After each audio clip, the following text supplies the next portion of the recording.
بسم الله الرحمن الرحيم نحمده ونستغفره ونؤمن به ونتوكل عليه ونعوذ بالله من شرور أنفسنا ومن سيئات أعمالنا ونشهد أن لا إله إلا الله ونشهد أن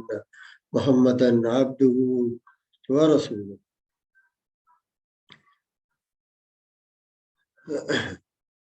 حضرات گرامی سامعین کرام، ہمیں یہ موضوع دیا گیا ہے کہ آثار قیامت، علامات قیامت اور ملہمہ ملاحم جس کا تذکرہ حدیث میں آتا ہے اور جو قیامت کی نشانیوں میں سے نشانی ہے، اس موضوع پر آپ کے سامنے اظہار خیال ہے۔ احادیث میں، مختلف احادیث میں، اور ان احادیث میں بہت سی صحیح بھی ہیں، بہت سی غیر صحیح بھی ہیں، ضعیف بھی ہیں اور موضوع بھی ہیں۔ اس موضوع پر جو احادیث ہیں وہ مختلف درجات کی ہیں۔ سب سے پہلے تو ہم آپ کو یہ بتا دینا چاہتے ہیں کہ ہماری پوری تاریخ میں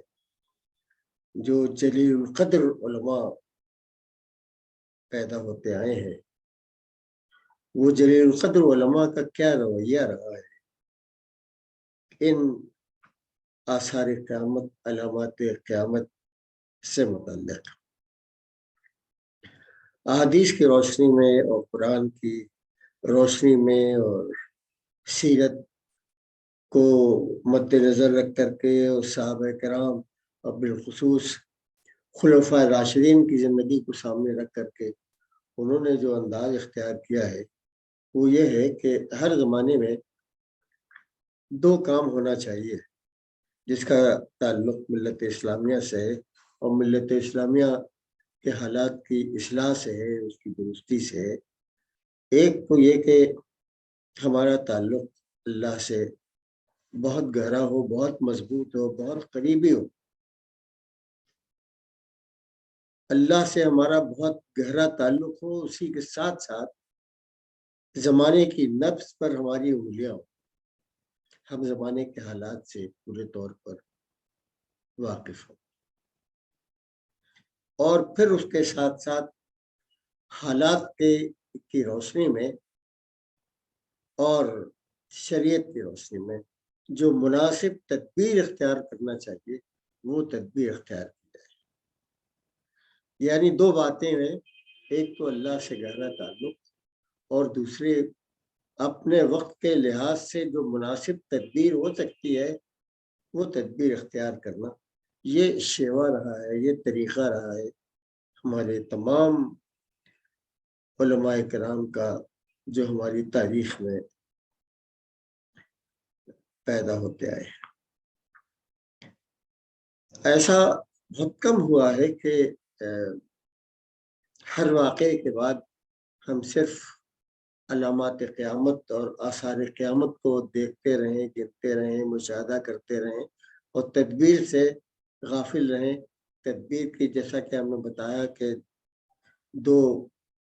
اس کی دو سطحیں ہوتی ہیں۔ ایک سطح تو وہ ہے جس کا تعلق اللہ سے ہے اور اللہ سے قرب سے ہے، اور دوسرا تعلق ہے ہمارا دنیاوی زندگی سے اور اس کی تدبیر سے۔ یعنی ہمارا جو اصل فیصل ہونا چاہیے، جس پر ہمارا ارتکاز ہونا چاہیے، وہ یہ دو چیزیں ہیں ہمیشہ، ہر دور میں، قیامت تک، کہ ہمارا تعلق اللہ سے مضبوط تر ہر دن اس کے اندر اضافہ ہو، اور دوسرے کہ ہم قطعاً غفلت نہ کریں تدبیر کے اختیار کرنے میں۔ اگر دونوں چیزیں بہت مضبوط ہوگی اور دونوں چیزیں اگر اپنے صحیح درجے پر ہوں گی، مقام پر ہوں گی اور صحیح سمت میں ہوں گی، انشاءاللہ اس میں ہمیں کامیابی ہوگی۔ وہ طریقہ کہ ہم تدبیر تو اختیار نہ کریں، نہ اللہ سے دعائیں مانگیں، نہ اللہ سے قرب اختیار کریں، صرف یہ دیکھتے رہیں کہ قیامت کب آنے والی ہے، اس کے کیا کیا آثار ظاہر ہو رہے ہیں، اس کی کیا کیا نشانیاں ظاہر ہو گئی ہیں، صرف اور صرف اس پر ارتکاز، یہ ہمارے تاریخ میں جو علماء، فقہا، محدثین، مفسرین رہے ہیں ان کا یہ رویہ نہیں رہا۔ تو سب سے پہلے تو ہمیں اپنی روش کو اور اپنے انداز فکر و نظر کو درست رکھنا ہے کہ ہمیں ہر موقع پر یہ دیکھنا ہے کہ اس معاملے میں شریعت کیا رہنمائی کرتی ہے اور ہمیں کیا تدبیر اختیار کرنی چاہیے اپنے ملک میں، اپنی برادری میں، اپنے قوم میں اور کرۂ ارض پر ہماری زیادہ توجہ اس کی طرف ہونی چاہیے۔ کیوں؟ اس لیے کہ جہاں تک علامات قیامت کے تعلق ہے، آثار قیامت کے تعلق ہے، وہ ہمارے ہاتھ میں نہیں ہے، وہ تو صرف اور صرف اللہ تعالیٰ کے ہاتھ میں، اور اللہ تعالیٰ کے ہاتھ میں جو چیز ہوگی وہ اپنے وقت پر وہ ہو کر کے رہے گی۔ اب آثار قیامت کا معاملہ بالکل درست ہے، حدیث میں اس کی پیشن گوئی موجود ہے، اور ایک نہیں متعدد حدیث کی کتابوں میں موجود ہے اور مختلف عنوانات کے تحت ہے۔ ہم نے کچھ چیزیں آپ حضرات کے سامنے پیش کرنے کے لیے نوٹ کی ہیں اور ہم اسے بیان کرنا چاہتے ہیں۔ کچھ کا تعلق تو ملاحم سے ہے اور ان بڑے اہم واقعات سے جو پیش آنا غالباً شروع ہو چکے ہیں، اور کچھ کا تعلق ایک عام زندگی سے ہے جو بہت زمانے سے ہمارے درمیان میں پیش آتے رہتے ہیں۔ تو قیامت کی ایک تو چھوٹی چھوٹی علامتیں ہیں جس کا تذکرہ احادیث میں آیا ہے، اس کا تعلق بڑی جنگوں سے نہیں ہے، وہ ایک عام حالات ہیں جو قیامت کے قریب پیش آئیں گے اور زیادہ پیش آئیں گے، اور ہمیں اس کے سلسلے میں بھی محتاط ہونا چاہیے۔ مثال کے طور پر ایک حدیث میں آتا ہے کہ قیامت کے قریب لونڈی اپنے مالک کو جنم دے گی۔ یہ اسلامی فتوحات کی کثرت کے لیے کنایا ہے۔ ان فتوحات میں کثرت سے لونڈیاں جنگی قیدیوں کے ہاتھوں کے طور پر لگیں گی اور لونڈی بچے کو جنم دے گی جو اس کا مالک ہوگا، کیونکہ وہ اس کے مالک کا بچہ ہوگا۔ اسی طرح سے احادیث میں قیامت کی نشانیوں میں ایک نشانی یہ بیان کی گئی ہے کہ برہنہ پا، ننگ دھڑنگ اور محتاج اور بکریوں کے چرانے والے اونچی اونچی عمارتوں کے مالک بن جائے گے۔ تو یہ دیکھنے میں آیا ہے اور بہت پہلے سے دیکھنے میں آیا ہے، اس زمانے میں بھی دیکھنے آیا ہے کہ جن کی حیثیت چرواہوں کی تھی، جو اونٹ چرایا کرتے تھے یا جو بکریاں چرایا کرتے تھے، جو صحرا میں زندگی گزارتے تھے، آج ان کے پاس پیٹرو ڈالر کی بڑی بڑی دولتیں موجود ہیں اور عالیشان عمارتیں اور کئی منزلہ عمارتیں اور بنگلے ان کے پاس موجود ہیں۔ تو یہ گویا اللہ تعالیٰ نے، حضور صلی اللہ علیہ وسلم نے اسے قیامت کی نشانیوں میں سے ایک نشانی قرار دیا ہے۔ اسی طرح سے حدیث میں آتا ہے کہ قیامت کی نشانیوں میں سے ایک کم علمی اور جہالت کا ظہور ہوگا۔ لوگ پڑھیں گے نہیں، مطالعہ نہیں کریں گے، علم حاصل نہیں کریں گے، جہالت بڑھتی جائے گی۔ اسی طرح سے قتل و غارت گری کا ظہور ہوگا، میں نوشی، شراب نوشی عام ہو جائے گی، زنا، بدکاری، بدزبانی عام ہو جائے گی۔ یہ سب قیامت کی نشانیوں میں سے نشانیاں ہیں جن کا تذکرہ احادیث میں آیا ہے۔ اور جیسے کہ مرد جو ہے ریشم پہننے لگیں گے، گانا بجانا اور موسیقی سے دلچسپی لینا، رقص و سرود کی محفلوں کو سجانا اور اس میں شرکت کرنا یہ عام ہو جائے گا۔ فحش کاری اور فحش گوئی کا ظہور ہوگا اور امانت ختم ہو جائے گی، اور مرگ ناگہانی اور اچانک موت کے واقعات کثرت کے ساتھ پیش آئیں گے۔ اور یہ کہ مسجدوں کو ایک یہ بھی آتا ہے کہ مسجدوں کو حد سے زیادہ آراستہ کیا جائے، اس کی سجاوٹ پر غیر معمولی طور پر صرفہ ہوگا، اخراجات کیے جائیں گے، اور گویا مسجدیں ان کا مصرف، ان کی تزئین، ان کی آرائش رہ جائے گی، اور عبادت کا ذوق کم ہو جائے گا۔ زلزلے کثرت سے آئے، فتنوں کا ظہور ہوگا، علم سمیٹ لیا جائے گا۔ تو یہ مختلف علامتیں ہیں جو قرآن مجید میں، احادیث میں جن کا تذکرہ آیا ہے۔ عورتیں ایسا لباس پہنیں گی جو بہت تنگ ہوگا، اور وہ اپنے جسم کو پورے تمام حصوں کو ڈھانپنے سے کترائیں گی، اور گویا آدھا طور پر ساتر لباس میں ہوں گی اور آدھے طور پر برہنہ ہوں گی۔ یہ ایک سوسائٹی بن جائے گی، یہ ایک سماج بن جائے گا، جو ہمارے گھروں میں عام طور پر اس طرح کی عریانی، بے پردگی کا سماج ترقی پائے گا۔ اسی طرح سے احادیث میں آیا ہے کہ خضاب لگانے کا استعمال، یعنی اس کی یہاں فتویٰ نہیں دیا جا رہا ہے، نہ اس کی حرمت ہے۔ مردوں کو سیاہ خضاب بہت کثرت سے لگانے کا رواج بڑھ جائے گا، اور آخرت کے لیے عمل پر لوگوں کی توجہ بہت کم ہو جائے گی، اور بخل اور کنجوسی کو دلوں میں ڈال دیا جائے گا، اور لوگ بخیل ہو جائیں گے اور اپنے مال کو نیک کاموں پر خرچ نہیں کریں گے، بلکہ وہ سب اپنی ذات کے لیے، اپنے معیار زندگی کو بلند کرنے کے لیے ان کا استعمال کریں گے۔ امانت نایاب ہو جائے گی، اور احکام شریعت جو ہیں وہ نفس پر گراں گزرنے لگیں گے، اور انسان اپنے باپ سے بدسلوکی کرے گا۔ تو یہ علامات ہیں جن کا تذکرہ آیا ہے احادیث میں، کہ قیامت کے قریب یہ سب برائیاں مسلم سماج میں پیدا ہو جائیں گی۔ اس کے علاوہ جو کچھ نشانیاں بتائی گئی ہیں واقعات کی شکل میں، جو واقعات پیش آئیں گے، ان میں سے ایک یہ ہے کہ عراق کا محاصرہ ہو، اور پھر شام کا، جس میں سوریہ، موجودہ شام جو ہے وہ قدیم لفظ ہے، اب اس کے دائرے میں جو ملک آتے ہیں وہ سوریہ ہے، جسے سیریا بھی کہتے ہیں، لبنان ہے، جارڈن ہے، فلسطین ہے، ان کا محاصرہ ہوگا،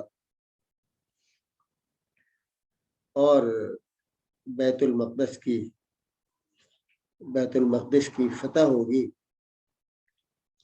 ان میں سے کچھ واقعات تو پیش آ چکے ہیں، جیسے بیت المقدس کی فتح حضرت عمر بن الخطاب کے زمانے میں ہوئی تھی، اور بہت سے واقعات ابھی حالیہ زمانے میں پیش آئے ہیں، جیسے عراق کا واقعہ، عراق پر امریکہ کی بمباری، یا سیریا میں جو حالات پیش آئے ہیں بشار الاسد کے آنے کے بعد سے، تو وہ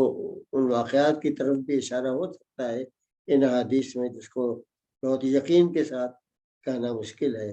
اور بیت المقدس عمر کے زمانوں میں فتح ہوا تھا،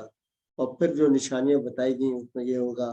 کہ مہنگائی کو ظہور ہوگا، قیمتیں ہر چیز کی بہت زیادہ بڑھ جائیں گی، اور یہ جو آتا ہے حدیث میں کثرت سے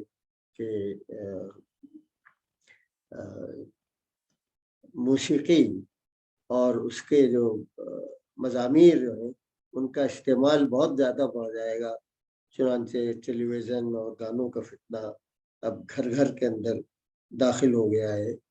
تو یہ بہت ساری علامتیں ہیں جو عام سماجی زندگی میں بہت زمانے سے نظر آتی رہی ہیں، لوگوں نے اس کی طرف توجہ بھی دلائی ہے۔ تو یہ حضور صلی اللہ علیہ وسلم نے جو احادیث بیان کی ہیں، حضور صلی اللہ علیہ وسلم نے جو واقعات بیان کیے ہیں، ان میں سے ایک تو الملحمۃ الکبریٰ ہے، جس کے سلسلے میں لوگ بہت زیادہ گفتگو کرتے ہیں کہ یہ کون، اس سے مراد کیا ہے، تو یہ المرحمۃ الکبریٰ کے بارے میں محدثین نے اور حدیث کے شارحین نے لکھا ہے کہ یہ وہ جنگ ہوگی جس میں امام مہدی آئیں گے اور مسلمانوں کی قیادت کریں گے، اور ایک عالمی جنگ ہوگی، بہت بڑی جنگ ہوگی، اور اس جنگ کے خاتمے پر اہل روم غداری کریں گے جو پہلے مسلمانوں کے ساتھ ہوں گے، اور بڑی خوریز جنگ ہوگی جس کے لیے الملحمۃ الکبریٰ کے الفاظ آئے ہیں۔ تو ہم نہیں کہہ سکتے کہ کیا ہونے والا ہے، جس کی طرف ہمارے ساتھی نے اور اس محفل میں شریک بزرگ نے اشارہ کیا ہے کہ جو موجودہ حالات ہیں وہ بھی کسی نہ کسی درجے میں اشارہ کرتے ہیں کہ احادیث میں جو نشانیاں قیامت کی بتائی گئی ہیں، جو علامات قیامت بتائی گئی ہیں، جو آثار قیامت کا تذکرہ آیا ہے، وہ بھی شامل ہو سکتا ہے قیامت کی نشانیوں میں، آثار قیامت میں۔ وہ جو ابھی یوکرین کا معاملہ اور روس کے ساتھ جنگ کا معاملہ پیش آیا ہے، یہ اگر عالمی جنگ میں تبدیل ہو جائے، بہت بڑی عالمی جنگ میں تبدیل ہو جائے، تو ہو سکتا ہے کہ یہ وہ الملحمۃ الکبریٰ ہو جو قرب قیامت کی نشانیوں میں سے ایک نشانی ہے، اور جس کا تذکرہ احادیث کے اندر آیا ہے، اور اس کے بارے میں یہ آتا ہے کہ شروع میں تو وہ مسلمانوں کے ساتھ اور مسلمان ان طاقتوں کے ساتھ ہوں گے، اور پھر آتا ہے کہ اس کے بعد ایک وقت آئے گا کہ ان بڑی طاقتوں سے جو جنگ عظیم میں اور عالمی جنگ میں ایک جگہ جمع ہو جائیں گی، ان طاقتوں سے بعد میں مسلمانوں کا اختلاف ہو جائے گا، اور بعد میں اس اختلافات کے نتیجے میں پھر امام مہدی کا ظہور ہوگا، امام مہدی آئیں گے اور ان کے ذریعے سے مسلمانوں کو فتح حاصل ہوگی۔ تو یہ ذہن میں بات آتی ہے، آنی چاہیے کہ شاید اسی جنگ کا اسٹیج تیار ہو رہا ہے، اور آگے چل کر کے وہی شکل اختیار کرے گا جس کی طرف حدیث میں اشارہ ہے۔ پھر جو ایک بڑی جنگ ہے جس کا تذکرہ حدیث میں آتا ہے، وہ ہرمجدون، اور وہ بائبل میں بھی شاید اس کا تذکرہ ہے، اس کی اسپیلنگ ہے ARMAGEDDON۔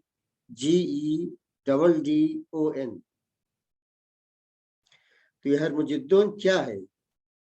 یہ اصل میں بہت بڑی تباہ کن جنگ ہوگی، بہت بڑی جنگ ہوگی۔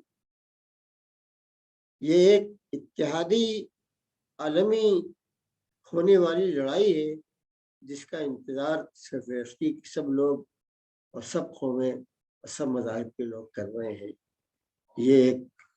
دنیاوی جنگ بھی ہے، دینی جنگ بھی ہے، سیاسی جنگ بھی ہے، اور یہ دنیا کی تاریخ کی غالباً سب سے بدترین لڑائی ہوگی، اور یہ دنیا کے انجام کا آغاز، دنیا کے اختتام، تاریخ کے اختتام، اینڈ آف دی ٹائم کا گویا اس سے آغاز ہوتا ہے، اور اس کے بعد قیامت قائم ہو جائے گی اور لوگ ختم ہو جائیں گے۔ اس کے بارے میں مسلمانوں نے بھی اور اہل کتاب نے بھی اس جنگ کے بارے میں بہت لکھا ہے، اور لوگوں نے کہا ہے کہ دنیا کی تاریخ کی یہ سیاسی جنگ بھی ہے اور دینی جنگ بھی ہے، اور اس جنگ کا دنیا کے مذاہب کے لوگوں کو، آسمانی مذاہب کے ماننے والوں کو اس جنگ کا انتظار ہے۔ لوگوں کا کہنا یہ ہے کہ یہ فیصلہ کن جنگ، فیصلہ کن مرحلہ، معرکہ جلد پیش آنے والا ہے، اور اب اس کا اسٹیج تیار کیا جا رہا ہے۔ یہ جو بڑے بڑے واقعات ہوتے ہیں عالمی جنگ کے، جس میں دنیا کی بڑی طاقتیں ایک دوسرے سے نبرد آزما ہو جاتی ہیں، یہ جنگ وہی جنگ ہو سکتی ہے جس کی طرف احادیث میں اشارہ کیا گیا ہو، اور یہ جنگ ہمارے لحاظ سے ایٹمی جنگ بھی ہوگی، عالمی جنگ بھی ہوگی، سیاسی جنگ بھی ہوگی، دینی جنگ بھی ہوگی، اور یہودیوں کو اس میں بہت زیادہ نقصان اٹھانا پڑے گا اور ان کا زور ٹوٹ جائے گا۔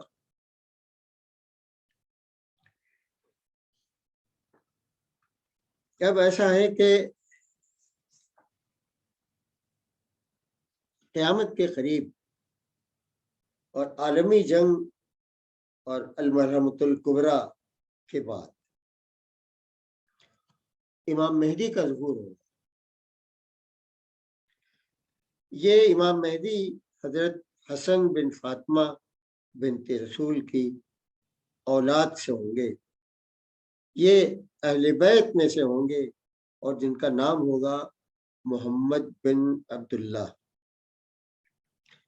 اس کا نام نبی صلی اللہ علیہ وسلم کے نام پر ہوگا۔ وہ ایک خلیفہ راشد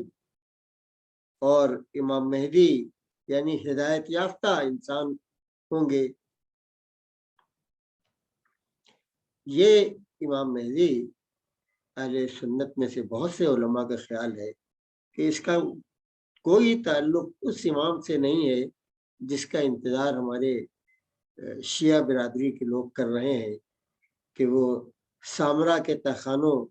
میں سے ظاہر ہوں گے، اور اس کی کوئی دلیل نہیں ہے، اس کا کوئی ثبوت نہیں ہے کہ یہ امام مہدی جس کا تذکرہ حدیث میں آیا ہے اور کثرت سے آیا ہے، یہ وہی امام مہدی ہے جس کے منتظر ہماری شیعہ برادری ہے، اور ان سے اس کا کوئی تعلق نہیں ہے۔ وہ ایک بلند والا خط کے انسان ہوں گے، بلند حدیث میں جو تذکرہ آتا ہے پیشانی کھلی ہوگی، اور وہ خطۂ ارضی کو عدل و انصاف سے بھر دیں گے۔ 8 یا 9 برس تک ان کی حکومت ہوگی۔ ان کے دور حکومت میں عیسیٰ علیہ السلام کے نزول کے بعد لوگ اسی طرح سے ناز و نعمت سے زندگی بسر کریں گے جس کا وہ تصور بھی نہیں کر سکتے۔ اللہ تعالیٰ رات بھر میں مہدی کو تیار کر کے اس کی اصلاح کرے گا اور اس کی پشت پناہی کرے گا۔ اللہ اس کی اصلاح کرے گا، یہ تعبیر جو دینی تعبیر ہے اس کے 2 معنی ہو سکتے ہیں۔ اس میں کچھ چھوٹے چھوٹے نقص صغیرہ اور گناہ ہوں گے، اللہ ان کی توبہ قبول کر کے ان کو توفیق بخشے گا اور اس کو ہدایت ان کے دل میں ڈال دے گا، یعنی وہ پہلے سے اس کی کیفیت نہیں ہوگی۔ اور دوسری بات یہ کہ اللہ اسے یعنی امام مہدی کو خلافت اور آخری زمانوں کے فتنوں اور جنگوں کے درمیان مسلمانوں کی قیادت کے لیے تیار کرے گا، یعنی جو امام مہدی آئیں گے وہ تمام دنیا کے مسلمانوں کی قیادت کریں گے۔ تو یہ امام مہدی کا کے سلسلے میں جو احادیث آئی ہیں یہ بھی صحیح احادیث ہیں، اور علماء کا بہت بڑا طبقہ ان کا معترف ہے، اس کا قائل ہے، اور اسے ان کے آنے کو صحیح سمجھتا ہے۔ اب یہ ہے کہ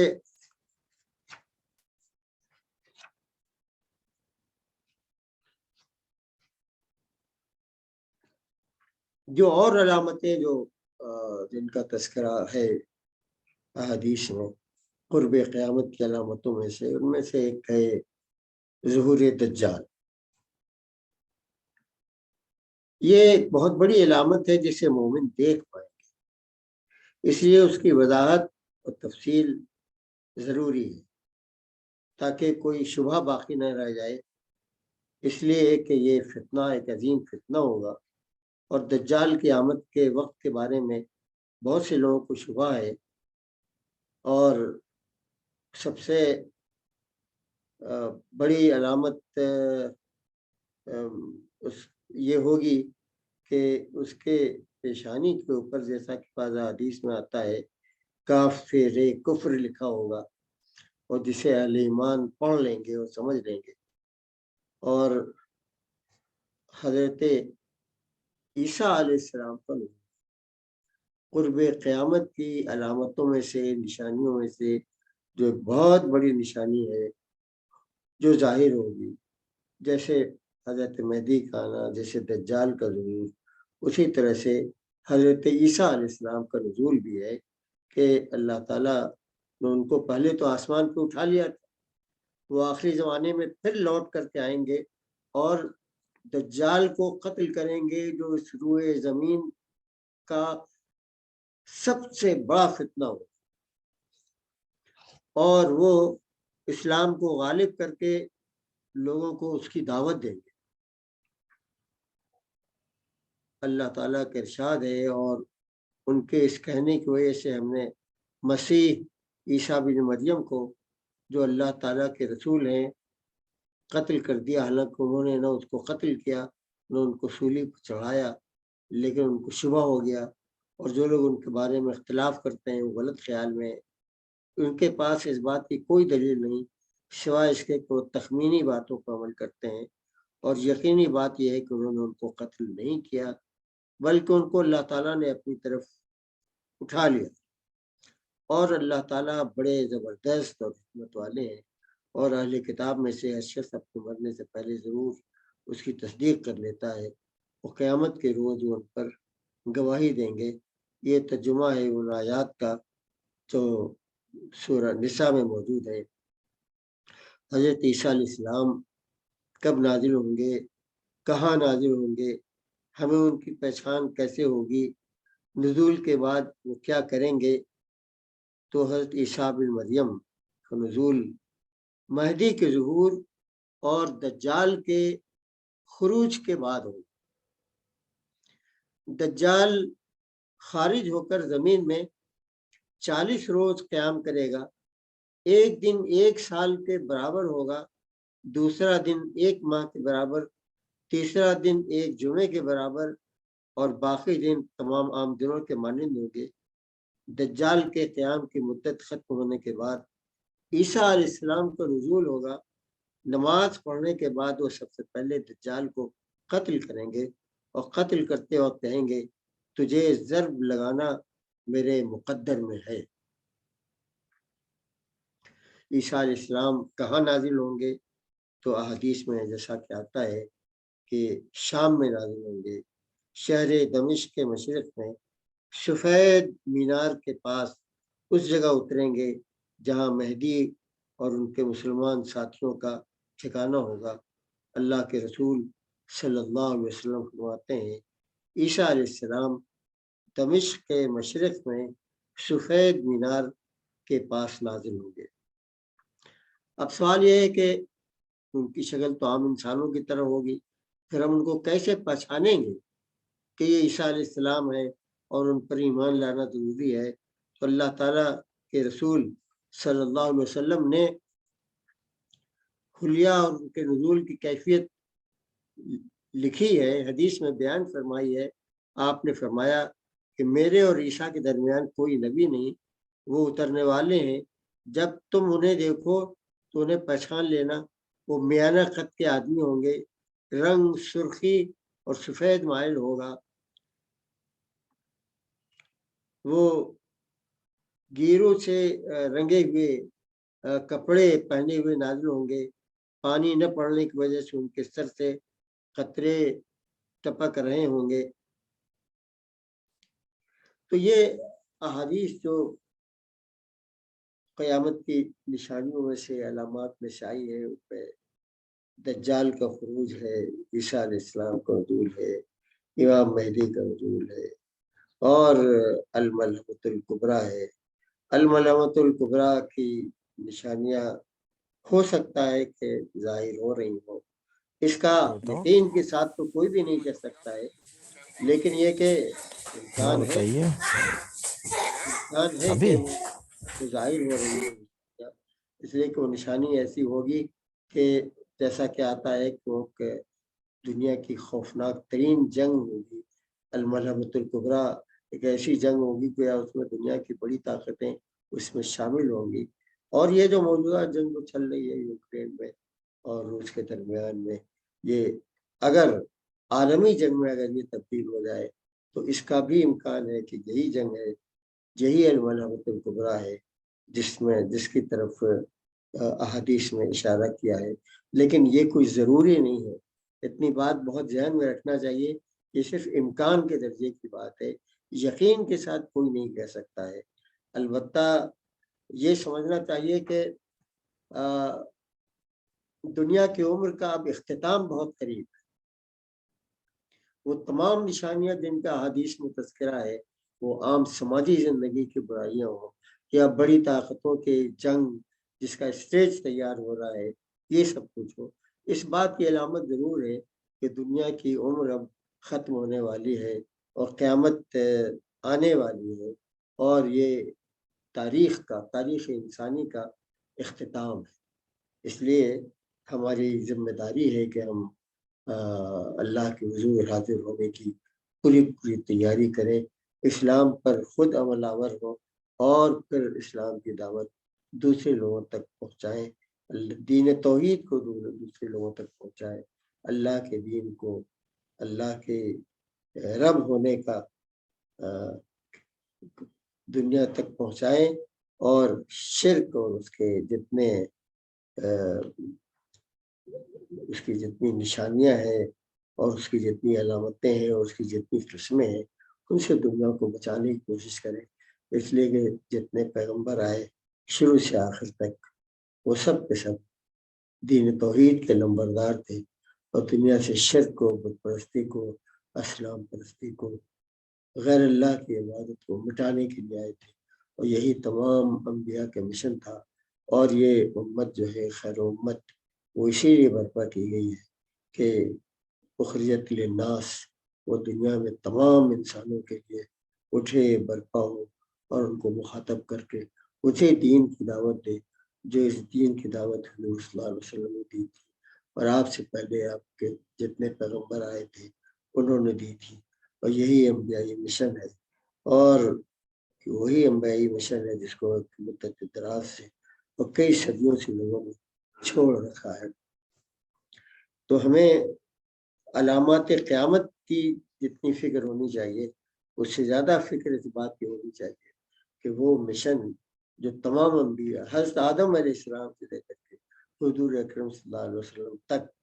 تمام انبیاء کا جو مشترکہ مشن رہا ہے، جس میں کوئی اختلاف نہیں، ایک پیغمبر کا بھی جس میں اختلاف نہیں، اور جس مشن کو مدت دراز سے صدیوں سے لوگوں نے چھوڑ رکھا ہے، اس مشن کی طرف دوبارہ ہمیں لوٹنا نصیب ہو، اس کو اختیار کرنا نصیب ہو، اس پر عمل کرنا نصیب ہو۔ وآخر دعوانا ان الحمدللہ رب العالمین۔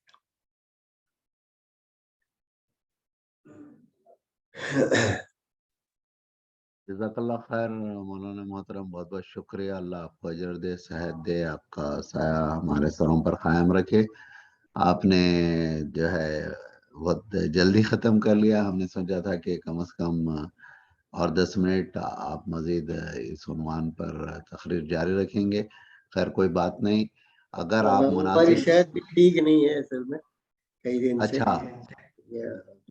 اچھا اچھا اچھا اچھا تب تو ٹھیک ہے، تب کوئی مسئلہ ہی نہیں۔ اگر آپ کی صحت تو اگر آپ مناسب سمجھیں تو ہم فورم کھولتے ہیں سوالات کے لیے، ورنہ پھر ہم اس کو کنکلوڈ کر لیتے ہیں۔ کنکلوڈ کر لیجیے۔ تو ٹھیک ہے، پھر آپ دعا فرما دیجئے مختصر سی۔ اللهم صل على سيدنا محمد عبدك وحبيبك ونبيك ورسولك النبي له على آله وأهل بيته وأصحابه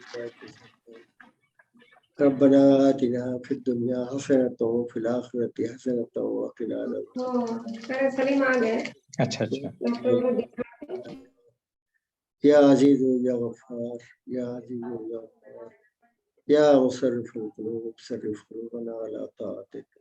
يا مقلب القلوب ثبت قلوبنا على دينك،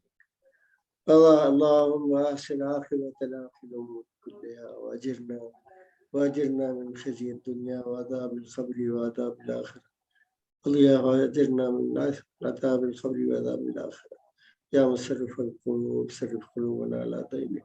يا مقلب القلوب ثبت قلوبنا على دينك ربنا آتنا في الدنيا حسنة وفي الآخرة حسنة وقنا عذاب النار يا رب العالمين وقنا شر النفس وقنا من شر الدجال يا رب العالمين وقنا من شر المسيح الدجال یا رب العالمین. یا اللہ دنیا کے تمام فتنوں سے ہماری حفاظت فرما. یا اللہ دجال کے فتنے سے ہماری حفاظت فرما. یا اللہ ہمیں ہمیشہ اپنے دین پر استقامت کے ساتھ قائم رہنے کی توفیق عطا فرما. یا اللہ ہمیں اپنے دین پر عمل کرنے کی توفیق عطا فرما. یا اللہ تیرے بندوں تک تیرے دین پہنچانے کی توفیق عطا فرما. یا اللہ ہمارے اخلاق کو، ہماری معاشرت کو، ہمارے معاملات کو درست فرما. یا رب العالمین جو ہمارے درمیان میں جو بیمار ہے اللہ ان کی بیماری کو دور فرما، ان کو شفا فرما. یا اللہ جو لوگ پریشان ہیں، یا اللہ جو لوگ پریشان ہیں مصیبتوں میں گرفتار ہیں ان کی مصیبتوں کو دور فرما، ان کی پریشانی کو دور فرما. یا اللہ مسلمانوں پر رحم فرما. یا عالمی حالات کو درست فرما. یا اللہ عالمی حالات کو مسلمانوں کے حق میں درست فرما. ربنا تقبل منا انك انت السميع العليم وتب علينا انك انت التواب الرحيم وصلى الله على خير خلقه وآله وصحبه اجمعين. جزاک اللہ خیر. جی میں ابراہیم بھائی آپ کے فرزند سے درخواست کرتا ہوں کہ آج ذرا جلدی ختم ہو گیا پروگرام، تو مولانا کا 5 منٹ تعارف کرا دیں. فی الوقت مولانا کن کن شعبے جات، کن کن ادارے جات، کن کن تنظیموں اور جماعتوں سے منسلک ہے اور کیا دینی خدمات انجام دے رہے ہیں، اگر مناسب سمجھے تو ابراہیم عثمانی صاحب ایک 5 منٹ اپنے والد بزرگوار کی تعارف کرا دیں تاکہ احباب کو پتہ چلے کہ مولانا اس وقت کن دینی خدمات پہ لگے ہوئے ہیں ریٹائرمنٹ کے بعد خاص کر. تشریف و تعلیف ہے.